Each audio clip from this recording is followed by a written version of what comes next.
Hello,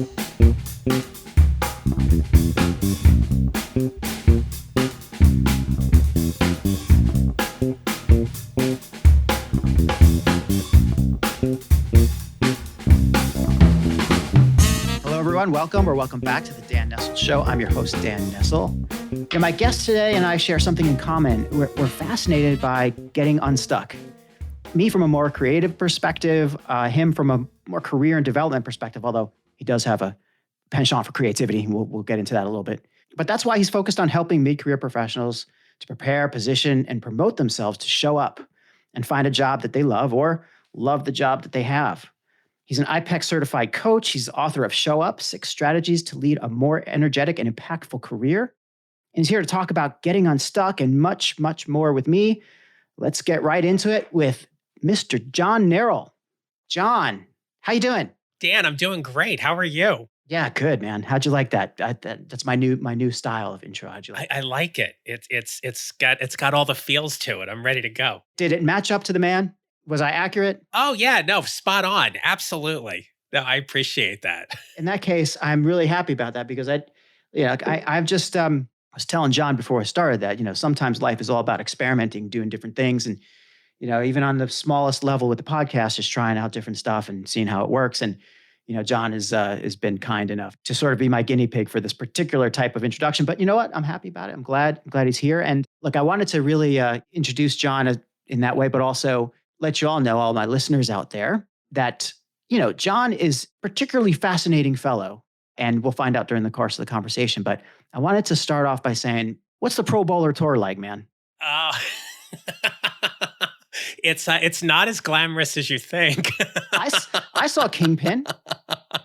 I've bowled there. It's actually a really cool place. No, it's my dad put a bowling ball in my hand when I was 5 years old, and I immediately fell in love with the sport. It was the one sport that my dad really enjoyed and played. And I gotta say, like, the best thing about being a member of the PBA Tour and now a member of the PBA 50 Tour, it's really about the people you meet. There's something special for any sport when you put your shoes on and you get ready to play and you play at that high level. But at the end of competition and everything, it's the friendships you make. It's the people who not only are friends, but you truly welcome them into your family of choice. I have 3 godchildren because of knowing how to throw a bowling ball and competing. It's crazy. That's just one of the best things. I am itching and I am anxiously looking forward to hopefully being able to get back and bowl some tour stops this year because understandably last year a lot of stuff got shut down, but it's just a great thing and I love it so much. Yeah, and at the time of this recording, we're still under, kind of COVID restrictions. Hopefully by the time this goes live in a few months' time, many more of us will have been vaccinated and be out there and, hopefully you'll get to throw a couple of balls, in public again. I'm looking at you. Your guests can't see us. We're not on video, but for the podcast, but you and I can see each other using Squadcast here. And I see a bowling pin behind you.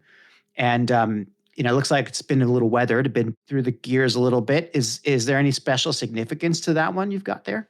Yeah, so it's an antique Brunswick wooden bowling pin that one of my best friends and tour buddies gave to me. I'm also on Brunswick's staff. Oh. So it's kind of a nice little connection there and everything. But I want to say that pin is probably around 70 years old. So it doesn't have the white glossy paint on it and everything. It's just a typical, very traditional and heavy wooden bowling pin. And it's just a nice little thing to have in the office to remind me. And I think it's a great metaphor for people, for us, right? We may not have that white lacquer shine as we go forward in our lives. We get a little bit of a patina, a little bit of a coloration, a little bit of a, let's call them marks or wear and tear, all through our whole life. And, especially as we build our careers and build our livelihood. And that's my segue into where your specialty is and where your focus is. He may be a great bowler, but actually he's probably an even better coach. So I'd love to hear you talk a little bit about, how you help people and what it is in your particular specialty area of coaching that we can dig into a little bit. So, Dan, I think the best place for us to start is for us to really think about that, what I like to call that mid career moment.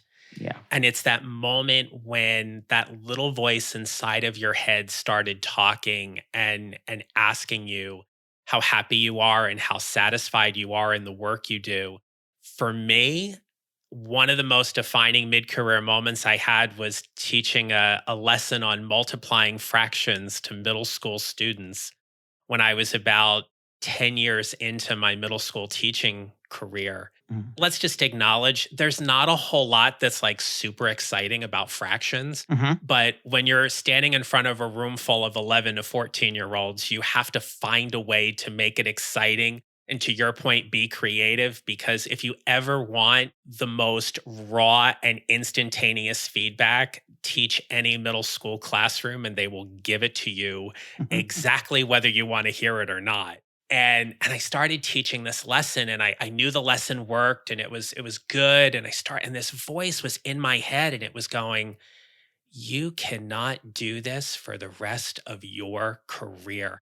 And I taught in a great district in northern New Jersey where on day one, some of the most senior and veteran teachers came up to me and they were like, you're going to retire from here. And I thought, dear God, no, like I don't want to stay here for 35, 40 years. And I just thought, well, there's got to be something more. Mm-hmm. And I think one of the biggest things for us to do is to just acknowledge that that voice starts talking to us because there really is something going on. We're either unhappy or unsatisfied or undervalued or underutilized. Mm-hmm. And we want to stretch and grow because we know there is something more that we want to do. And Yeah. for me, it was, I just wanted to move forward and be able to work with teachers who were still going to impact the students in their classroom, but my reach just got to be broader. Mm-hmm. And those mid career moments, for me, that happened when I was teaching middle school, but those mid career moments are really defining and pivotal points in our career when we think about whether or not we got the promotion or we took the lateral or we took the step back, whatever that is. Because at the end of the day, we just don't want to settle and be complacent in our careers. Yeah. And that could happen at any time in your career, right? I mean, Sure. it's, Oh, absolutely.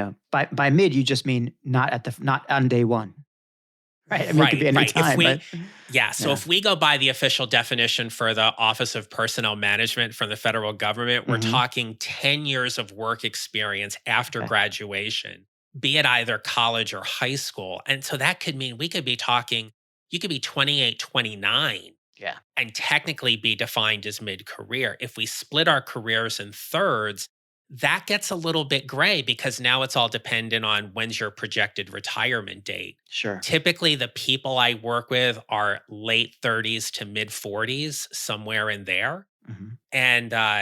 And so mid-career is either it's defined by your actual age, your numbers of your experience, your mindset, just in that. But to your point, absolutely, those times when we question can happen at any point. Yeah, I was thinking as you were speaking about that of my own experience in my late 20s and early 30s being in Japan and not having a real career to speak of. I mean, let's be clear about that too. When you say career, it doesn't mean one job, right? I mean, there's a continuity that some people are lucky to have, and there's a whole jumbled mess that other people are fortunate or unfortunate enough to have. Depends on your perspective. I was more of the jumbled type.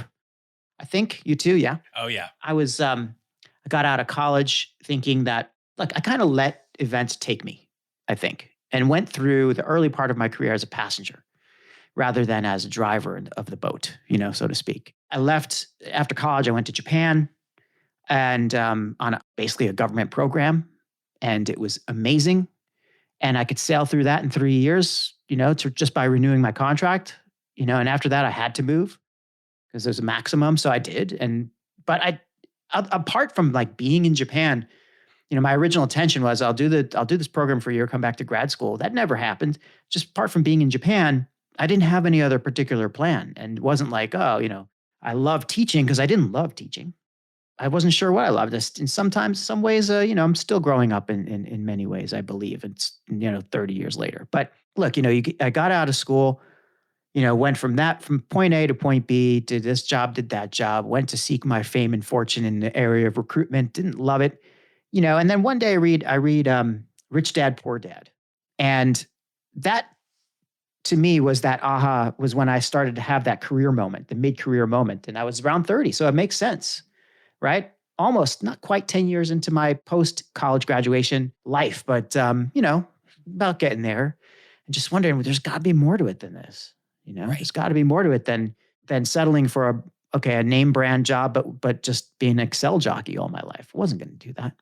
So I had to figure out different ways to do that. And I'll tell you, since that time, I must have had mid-career moments every couple of years. Like I feel like that's happened. And maybe that's, some of my listeners might be familiar with some of my stories. So it's probably because some of the choices I made. But it's interesting that, you got to listen to that voice. Sometimes you do and sometimes you don't. And I feel like when I haven't, it's when I've gotten into a little bit of trouble. And those things that we need at whatever point happens in our career, I mean, let's also acknowledge that they're impacted and predicated by a lot of things that are going on for Sure. us personally. I remember I was serving as a training director for an educational nonprofit, and I had most of my team was in DC. I had a sister team in Chicago, and then we had a virtual team.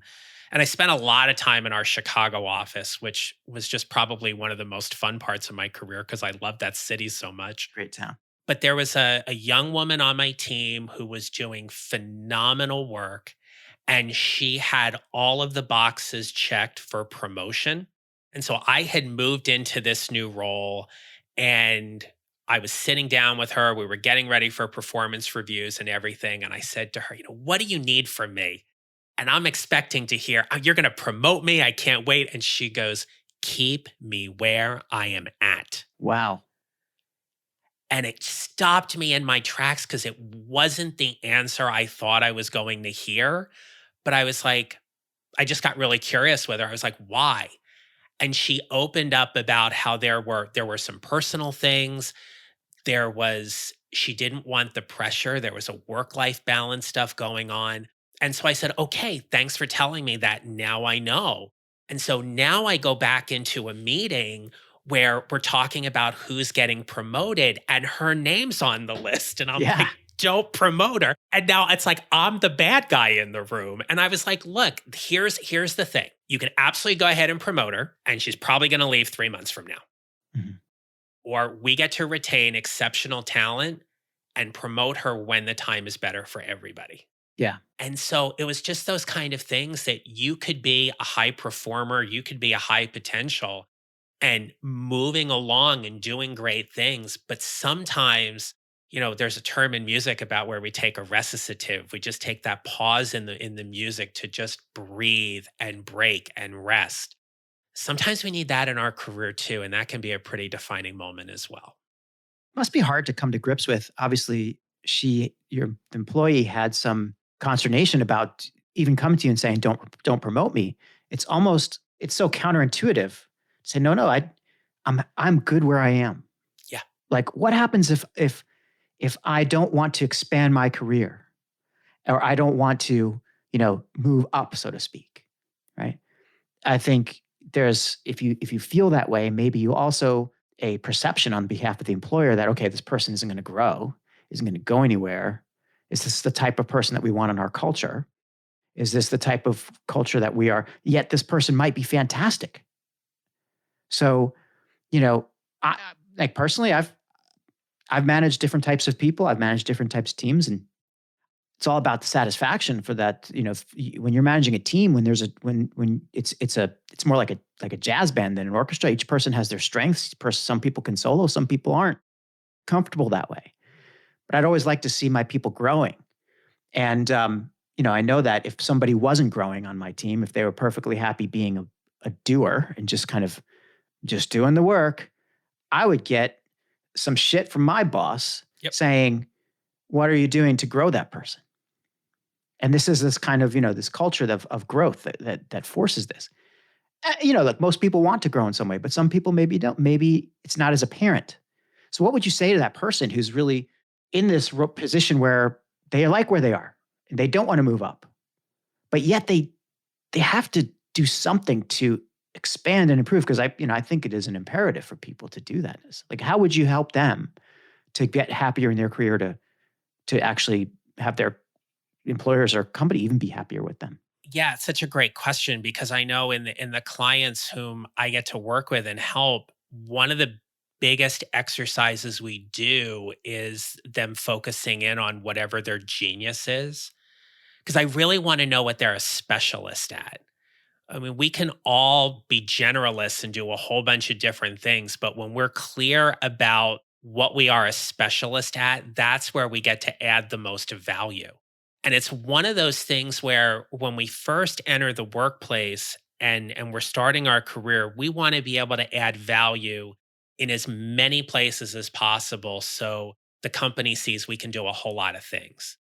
But as we progress, there is that moment where we need to be really, really good at something and be that go to. So even if we are at the horizontal, if we are staying at our pay band, our grade level, our title, whatever that is, find those ways where you can demonstrate a value add and you can contribute in those ways so you are still growing. On the org chart you may be horizontal for a while, but your Yeah. skill set and everything is continuing to level up. Yeah. I would certainly agree with that, but I would also, it depends on the specialty. But sometimes a writer just wants to be a writer. Sometimes a designer just wants to be a designer, and that's fantastic for them and for their employer if that's what they're really focused on. That's where their genius is. Writers can always improve. Designers can always improve. Um, I tend to think of more mechanical or kind of tactical roles in this way. When I think about my teams and the people I've talked with or the people I've worked with. But I'm in that whole marketing communications kind of creative No, space anyway. So absolutely. I can't speak for other industries. But it's an interesting kind of conundrum, I think, that we have sometimes when we're working with teams, when we're managing people, or even for ourselves. There's this pressure. Geez, I need to move up. I need to move up. And maybe that pressure is part of that mid-career moment. Because if you're feeling that pressure, maybe that's a flag or a sign. Well, and then there's this other piece where if you have your finger on the pulse of what's going on where you work, or even if your finger is adjacent to the pulse, you know when change is coming, Sure. right? And I remember when my boss had come to me and she said to me, I need you to make a decision, which that's never really a good way to start off a professional development conversation, right? I need you to make a decision. Not unless they're holding two like placards or posters in front of them, and one of them is like a design A or design B, or unless they're holding a lunch menu. Right. Those two circumstances, okay, I get it. Sure. And But the other than that, conversation was, I need to know from you where you want to land. Do you want to lead people or do you want to lead projects? And I knew at that point that there was probably some kind of reorganization coming. yeah. And it was at that moment that I sat there and said, well, if I look at this organizational culture and I look at the structure of this company, that where the greater appreciation and the revenue drivers are is in projects. And I could have led a very substantial, very, very large project, or it would have been developing talent and leading people. And it wasn't something that I had decided on the spot. But a couple days later, the answer was not only do you need me to, but I want to lead people. That's Mhm. where you're going to leverage my expertise the best right now. Yeah. And I knew that in order for me to get up every morning and be excited that I was going into work, that the greatest impact that I could make was in that lane. That didn't necessarily mean that there were big raises and big promotions and Mhm. bonuses and all those kind of things. It was, I was compensated well, but it was like, here's where you need me the most. And if you agree with that and you put me in that spot, great. If you don't, let's just say I'm not going to be really happy. Yeah. I'll do the job, but I'm not going to be really happy. And thankfully, they put me on the side where I was leading people and leading teams. You said the magic word there, impact, right? That's how do you make impact? It's part of the title of your book, right? Six, the showing up, show up, six strategies to lead a more energetic and impactful career. I guess if you are, many of us face this issue where you've got different criteria that are going to decide whether or not it's the right thing for you to be doing, and there are external factors. There's your financial situation, there's family, there's, friends, there's reputation, whatever. There's any number of reasons why you want to keep a job or why you want to leave a job, that are kind of external to you, I think. But ultimately, if you can stabilize that part of it, if your financial concerns are being met, if you don't really need to necessarily take care of some pressing local issue, or if there's no real serious terrible or horrible or even pressing things coming from your external environment immediately, then you can focus entirely on what matters most to you. You're looking at a few things. Daniel Pink says mastery, autonomy, purpose, right? Those are the three things that I always think about. What about in your experience and how you advise your clients? What are those things that are going to help them get to the maximum impact? And therefore, when you deliver impact, that's how you get satisfaction out of your career. Maybe you could talk about that a little bit and Sure. how that works into your book. So one of the six strategies there is all about using your genius. And as we talked about today, right, there's that moment where we're the specialist or we're the generalist. But if we dig deeper into that, the genius that we have is directly aligned to our core values, our professional values, and what's important for us at the end of the day. So I love how you put that disclaimer in there that all of the responsibilities and obligations are essentially met with the job, right? Yeah. Look, as much as I love throwing a bowling ball, I am not going to be one of the top 5 people out on tour to make the kind of living that I want to have, because those guys are just that good and I'm not. I'm going to own that, okay? Is that a fixed mindset problem there, No, Mr. no, Neral? that's complete reality. We're gonna own that, right? That's a complete reality, and that is tremendous amount of respect to the guys there and the women on the women's tour that are able to do that and everything, right? So, but for us in our our work lives and such, right? If our values are not being met, and that's something I spend a lot of time with my clients on, because that just ties directly into wherever their impact is, right? If they're a connector, if they're a contributor, if leading is really important for them, if it's like, I love when I get to talk specifically, let's say, to project managers, because I always joke with them and I say, I've never met a mediocre project manager. You're either really good or you suck. Like there's no in between, right? And so that guy's okay. Yeah, right. But like when you're a really good PM, you get your project to work like a well-oiled machine. There are things that just have to happen. And that's because of your genius. And that also aligns with the value that not only personally and professionally is being met, but there's also a tangible value in the product that you're providing with to the company. And so when those things aren't aligned, that's when there becomes that stressor, that influencer.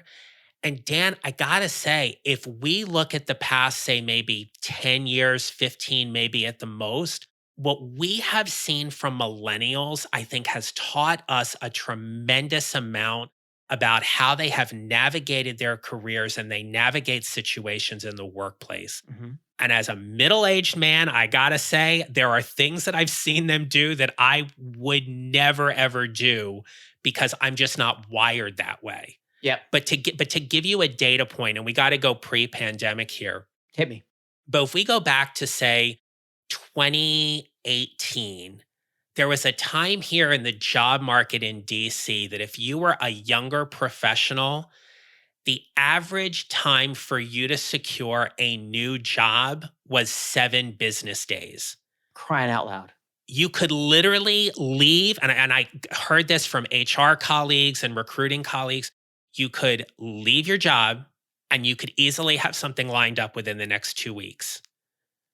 Oh, And so here was the thing, if they didn't feel a connection to the work they were doing, the people they were working with, the people whom they were reporting to, the values and mission of the organization, the clients they were working with, they left. And they were able to leave and level up in a way that they got a new job, they got a new pay raise, and then they were set maybe for the next 18 to 24 months until they decided to do it again. We can always go back and question and through our own self-reflection and judgment about, whether that's a smart move and are you a job hopper and how does that look on the resume and everything. Here's the thing, at the end of the day, I'm not really sure it matters so much, right? yeah, not anymore. If you're right, not anymore. If my dad saw me doing that when I was first starting my career, we would have had a come to Jesus meeting. Oh. Simple as that. You're not going to do that.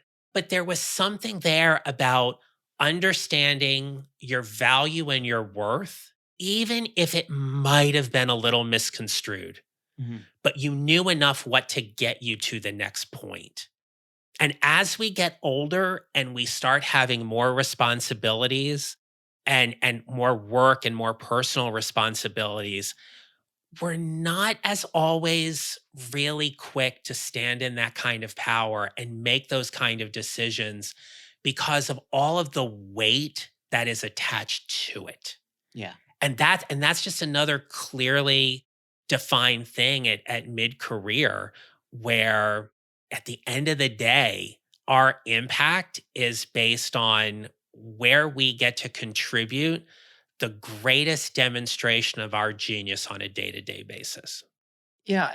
Something you said about millennials too, it got me thinking about why they can, or why at this particular time pre-pandemic, they were able to just up and go and move. So with such, apparent ease. And I compare it back to when I was, in my 20s and 30s, and how hard it was for me to even think that through. Yeah, don't get me wrong, I moved a bit. I just was always concerned with very different things than this particular group of individuals, particularly millennials, are concerned with. Like, I was more concerned with probably external factors. I was more concerned with, how am I going to be perceived? Is this going to damage my potential for the next role?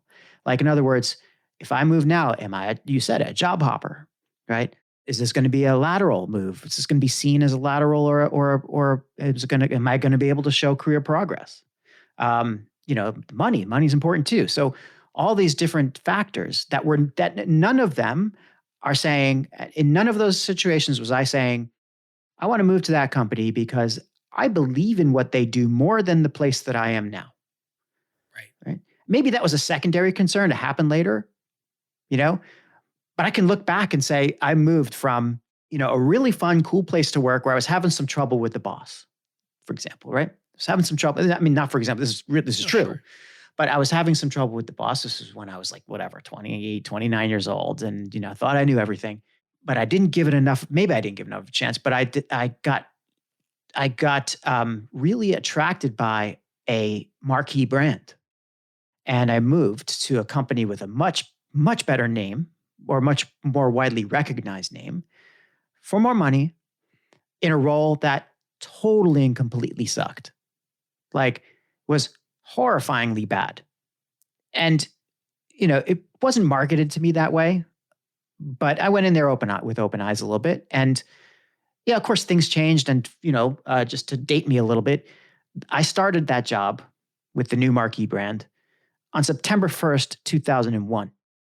So 10 days later, the world changed in a big way. And the reason I was there, which was to manage international projects and international people, evaporated. So The job changed dramatically in any way, so I ended up kind of really in a pickle in some ways. And anyway, but I didn't make that move because I was really, I really believed in it, or because it was a value based decision. It was a decision based almost purely on external factors. So you have this generation now. The millennials are not even, they're not the young ones anymore, right? There's plenty of millennials in their 40s now, getting into their 40s. And it's interesting that they've been able to really, do this in a value-based way and change the way that corporations approach culture. It's a very big knock-on effect. Now, my question for you though is, and this is going to a question, is what about the next generation? Because the Gen Zs seem to be different. Like they seem to be a little bit more like their predecessor, like us, like Gen Xers. Right. It's amazing how the pendulum kind of swings back. And what we've seen because of the pandemic, I mean, let's just face it, like the big taboo for as long as we've worked and probably before that even was that, you couldn't have a gap on your resume. Right. Well, the pandemic has certainly put a lot of gaps on people's resumes. And in that commonly shared experience, there is an opportunity to tell your story. One of the biggest challenges my clients have is they don't know how to tell their story. They struggle with telling it from a place of value and service, of how they've contributed or where they've added that kind of value. And so, to your point, as we look at this current generation, there is going to be this moment where maybe they are starting to grow roots a little bit sooner and a little bit longer than their counterparts, because that's just the way the world is right now. We've got a lot of people out there who are very grateful and blessed that they have well-paying jobs. Yes. And are miserable in it, but don't want to say anything because they know there are 20 plus million people out there who are unemployed, and there's food insecurities and people sitting for hours and hours in lines to get boxes of food for their family, that they don't want to say, I have a horrible client, I've got a bad boss, I don't like what I'm doing, but at the same time collecting that paycheck every couple of weeks because they know there are so many people who don't. Yeah. And so I think one of the other questions we have to address right now for anybody who is in any kind of career transition is, what did you learn during the pandemic? Sure. Right? We've seen uptick in programs like Coursera and Udemy and LinkedIn Learning, where people are going back for certifications or they're enrolling in online programs. Anything like that you are doing to improve your skill set. Mm-hmm. We're seeing people take volunteer jobs because they want to be active with things. And so all of those things contribute to how well are you telling your story? Because when you go for that interview and you get that question, whether, and this is interesting, Dan, right? Whether you are talking to someone on another on a screen like you and I are, or you're getting one of those fun kind of interviews where you're given the questions on the screen and there is nobody on the other side and you're just talking into a blank screen. Yeah, the video kind. The video ones, right? The question's going to be, what did you do to professionally develop yourself during the pandemic? And if you don't have a good answer for that, that's going to put you in a deficit right off the bat, without question. Well, you're hitting on so many points that I wanted to talk to you about just in that little section there, because a little tirade. I wouldn't call it a tirade. I'd just call it a really informative rant, maybe. I don't know. But it's true. No, it's totally true.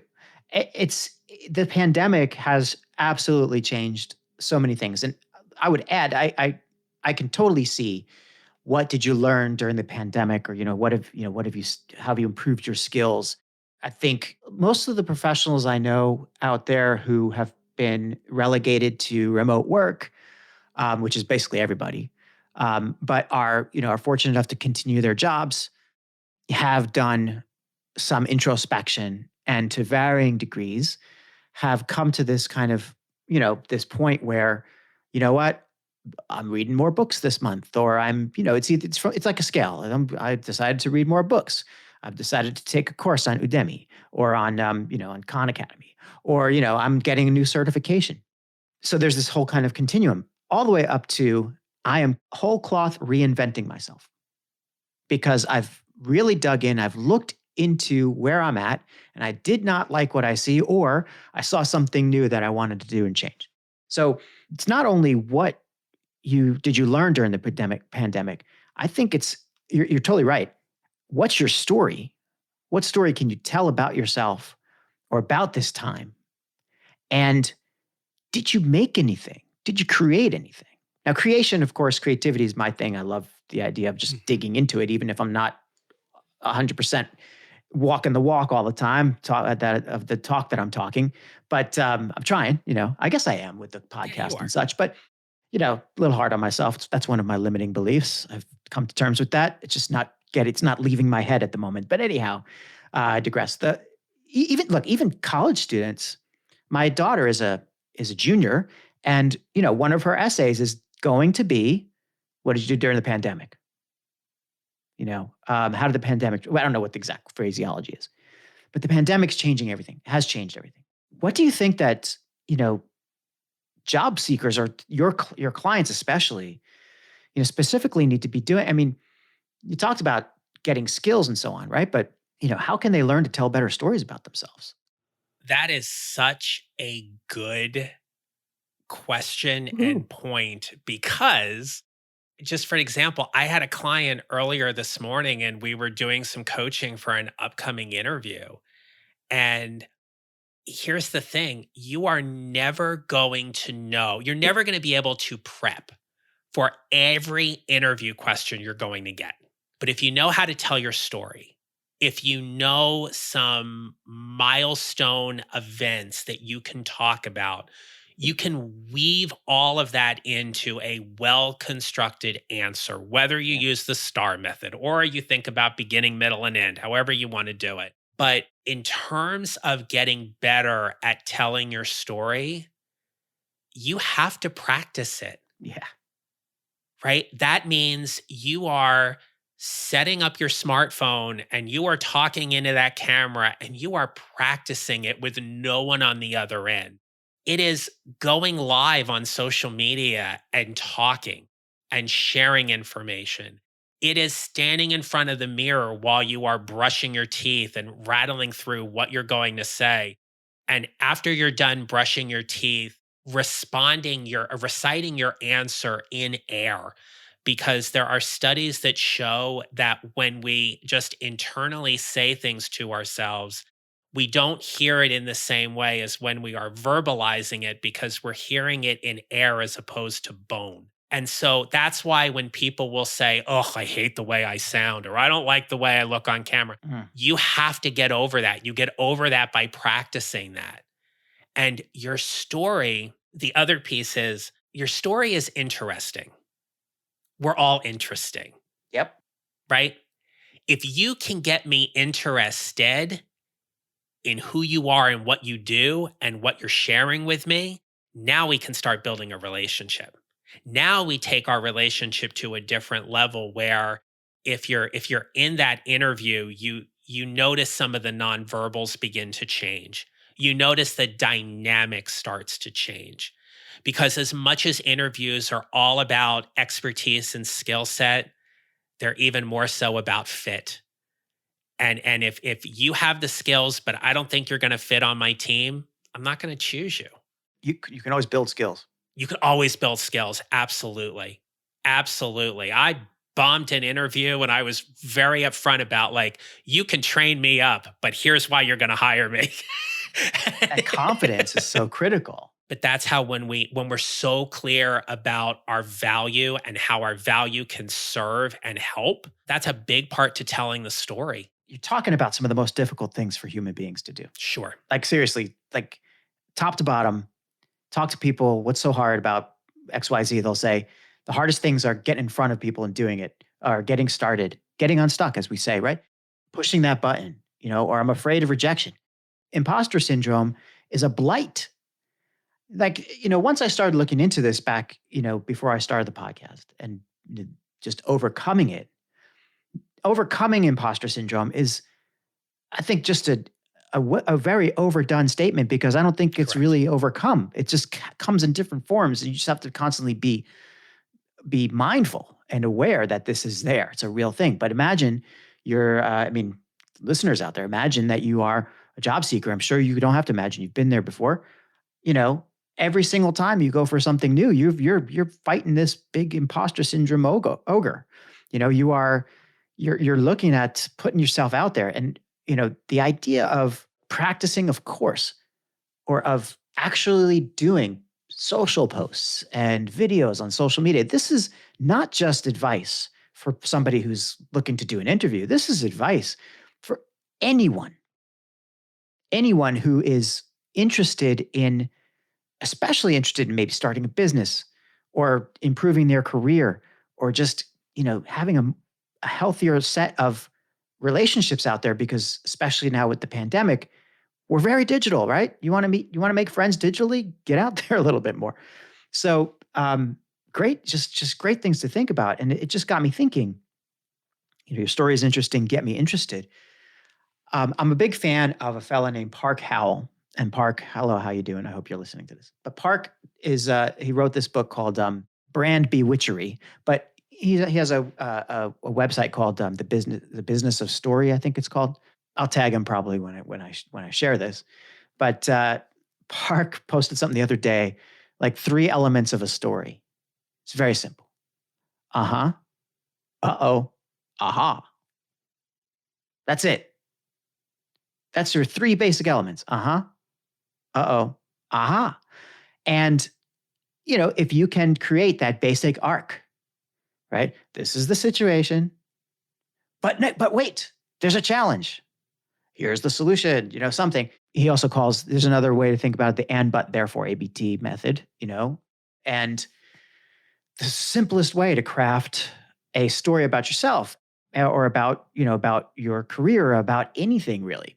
So anybody who's out there, pay attention to storytelling. You're not going to find a bigger fan of storytelling than me. I'm obviously I'm in communications and marketing for my career, for my life. It's all about telling stories. But you bring up a great point. And I think if you want to even look at it from yet another perspective, understanding how to tell the story will help you overcome all those other issues. Absolutely.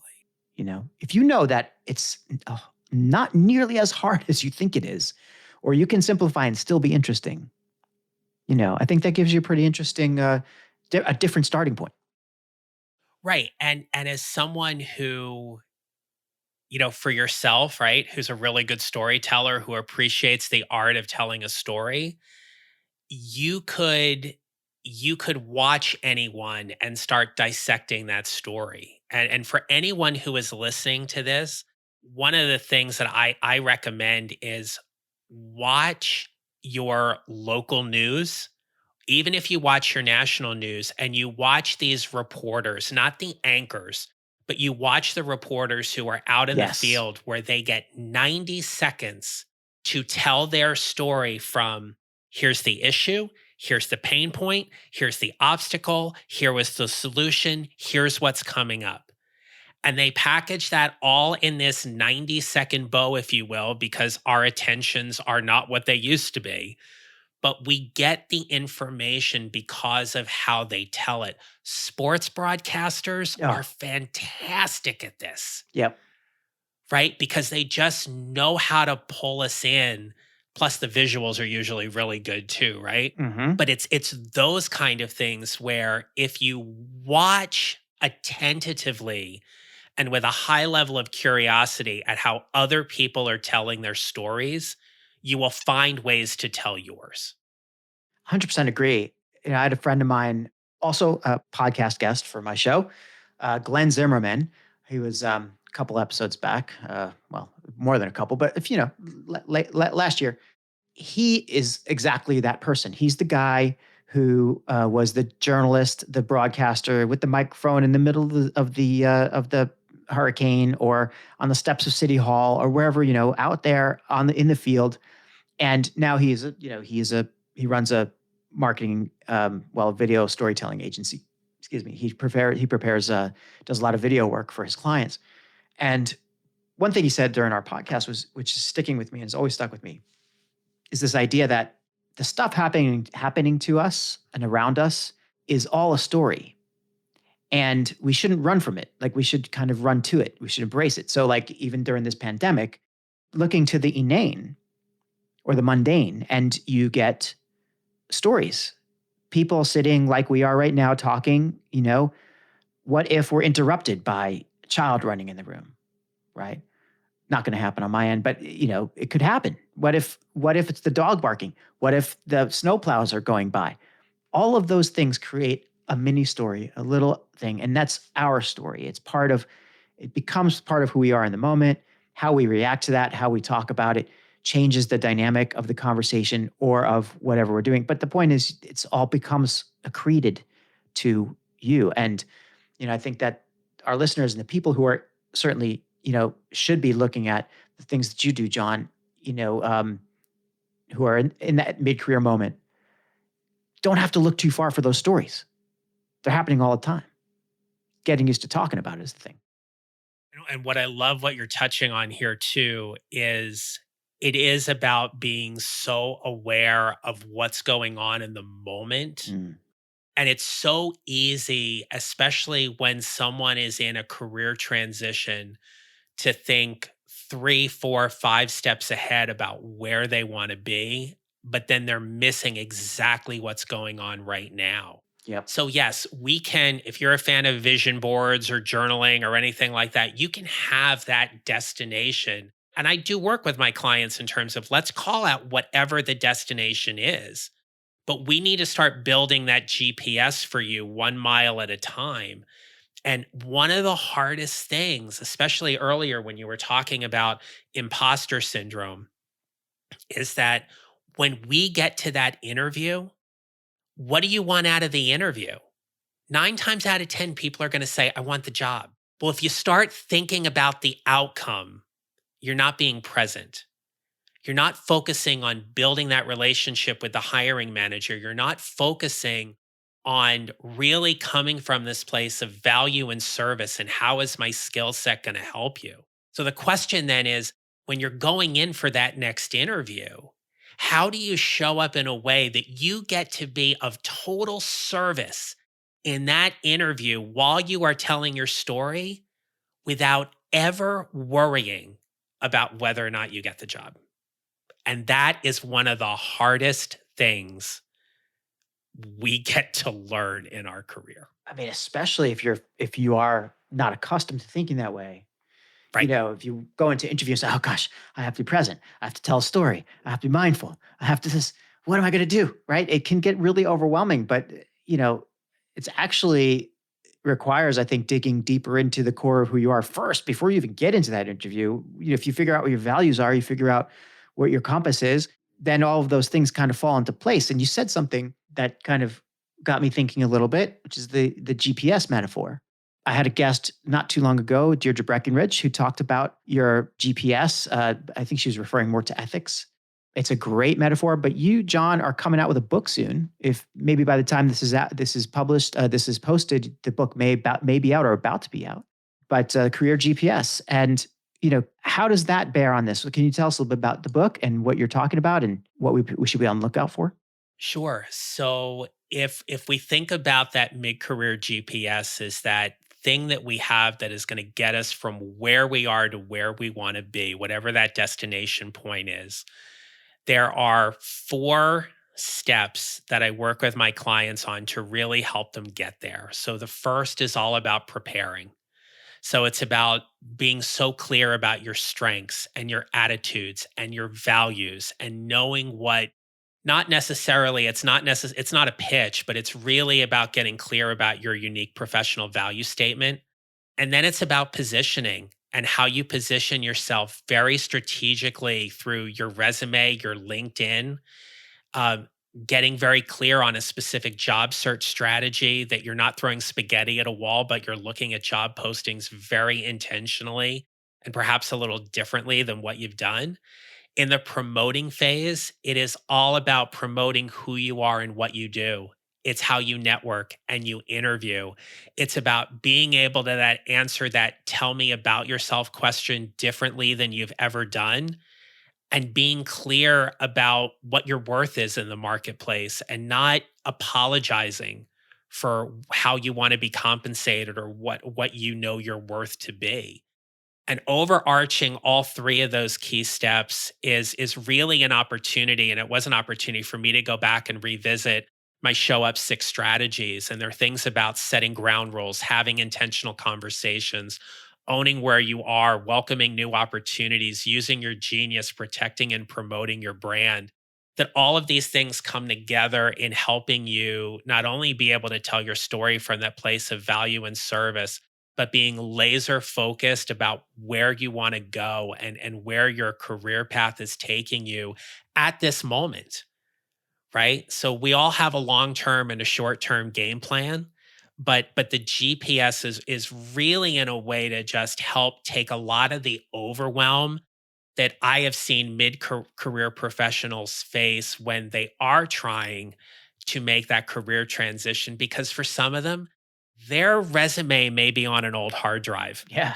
They may not have it buried in their Gmail somewhere or know exactly where the file is on their desktop. And so it's really about helping them be very methodic and strategic in this career transition to take the overwhelm as much as possible out of the process. Overwhelm is the thing that really gets you, I think. Yeah, people are like I'm looking at this snowy day out here today, and I think about, gosh, to get to my car, I've got to trudge through, a couple feet of snow, and it's just, then I have to figure out how to clean it off. Well, am I going to be able to get it out later, or what's going on? Blah blah blah. But I forget that, well, the ground crew. I live in a development, so the crews are going to come and they'll clear a path. And if I just wait, if I'm patient, I'll be able to get to the car. And, by the way, it'll get a little bit warmer later, so I won't have to necessarily bundle up so bad. And maybe some of these things will. So you start to consider all the different points, and that overwhelm, that initial, oh my God, I got to get to the car, changes to, oh, hang on a second. If I do this first, do this next, it's not going to be as bad. It's still going to suck clearing off the car. Mhm. No doubt. It's a job that has to get done, but it's that overwhelm. I mean, we deal with that all the time, and I think it makes people give up. Right. You know, and get stuck. And I don't know if you have a garage or not, but now would not be the time to be beating yourself up as to why your garage isn't cleaned out that you can get your car in it. Right. Okay, But man. but All right. but Thank you for that's putting that in front of my mind. right. But I mean, but that's the thing, right? In mid-career especially, we can go back and beat ourselves up over decisions that we've made, we've missed, we could have, we should have. And as coaches, what we know is, you know, what if you are exactly supposed to be where you are right now? Yeah. What if we work on taking away the judgment and just really own where you are and go, okay, here's where I'm at. Yeah. Now let's start building that GPS or building that plan moving forward about what do you really want to do about it. Yeah. And that's where I think I know where we as coaches really get to provide some tremendous value to our clients. Absolutely. And it's all about the fact that they know. Yeah. I mean, it's in their heads, in their hearts. I think we just have to figure out a way to get them to understand it and pull it out a bit. For me, that's always a little bit of a kind of tightrope walk, is, trying to talk to, I don't do career coaching, of course, but I have unofficially spoke to many, many, many people about their careers. I'm speaking with people now. I mean, friends, get to a certain point in your life and you have a network of people, and, there's always someone moving, always someone saying, hey, Dan, do you know anybody in X company, or do you know somebody at this industry, whatever? And that always launches a conversation. Oh, by the way, can you check my resume? Oh, by the way, because, I used to be in the recruitment business a little bit. And plus if I say so myself, I'm a pretty good writer. I understand. And a storyteller, as you said. So I like to help out my friends. I like to serve.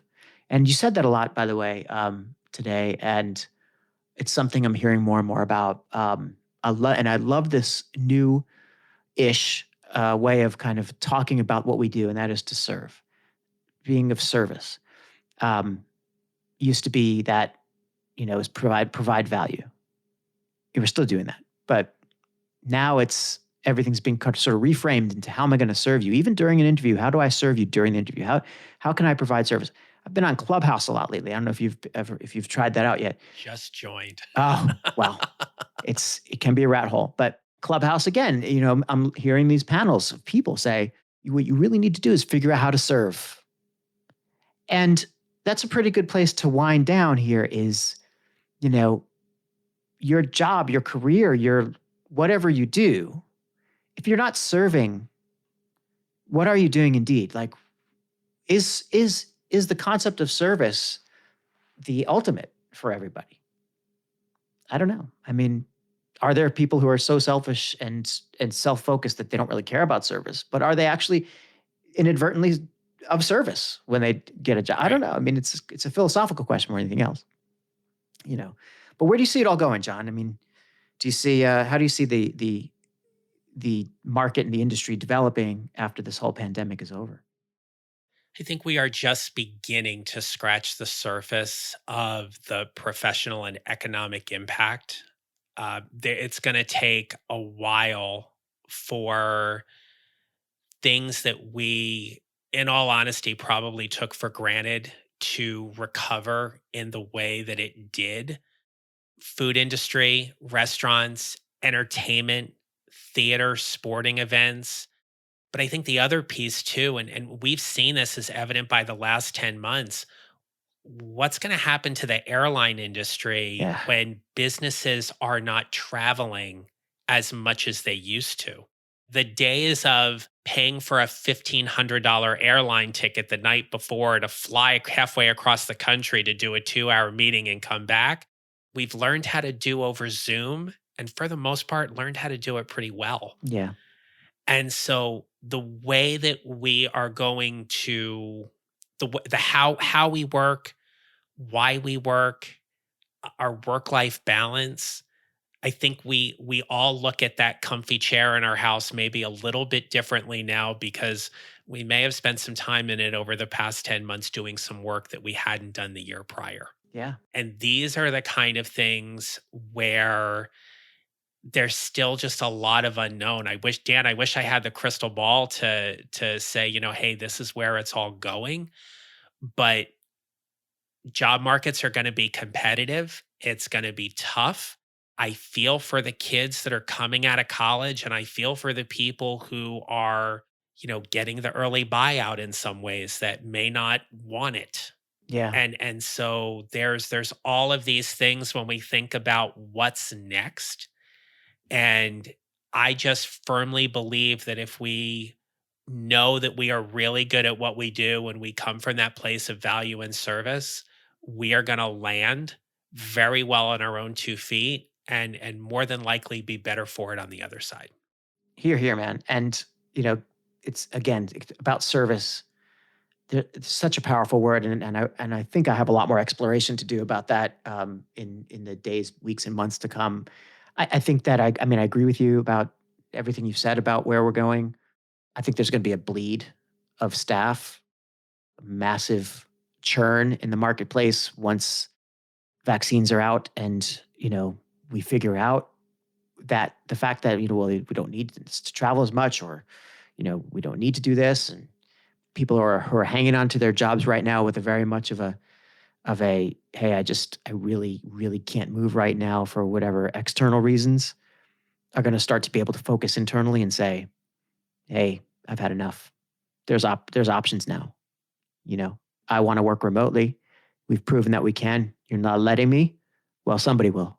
So those conversations are going to happen a lot more. I'm so glad that you are actually there to help people through them as a career coach, as a career transition person. We didn't even get into the whole idea of reinvention, which is something I wanted to talk to you about, but I think you help people to reinvent themselves in some ways. Too. And look, I love that idea, and I want to see you succeed and help more people. Certainly you with your book Show Up, and now your upcoming book, the Career GPS book. It's a great way to get to know John, a great way to get to know the kinds of things that John can help you with. My listeners, to talk to John. I would recommend everybody to check out John Neral's profile and his website at johnneral.com. and it'll be spelled the way it is in the title of the episode. You'll also be able to find him on LinkedIn, of course. We just learned that he's on Clubhouse. Any place else, John? Where else can people find you, or where else can they look for you? Yep. So you can find me on Facebook and Instagram at John Neral Coaching. And if you enjoy Facebook groups, then I certainly invite your listeners to join my private Facebook group. It's called Your Mid-Career GPS. And we just have a great community there of people who are in various stages of mid-career transition and just building a really supportive and engaging community around that. I just launched it the beginning of 2021, and I'm just super excited with how the group's going. So it's another great place to come and engage and serve and hang out. Terrific. Check it out, everybody. Obviously, you've heard during this conversation how energetic and cool and fun John is. And maybe we can get a bowling tip or two next time. Until then, John, thank you so much for stopping by. It's been fantastic. Dan, thank you so much. It's always a pleasure chatting with you. I enjoyed this so much, and all the best to you and your listeners. Thank you. Thank you.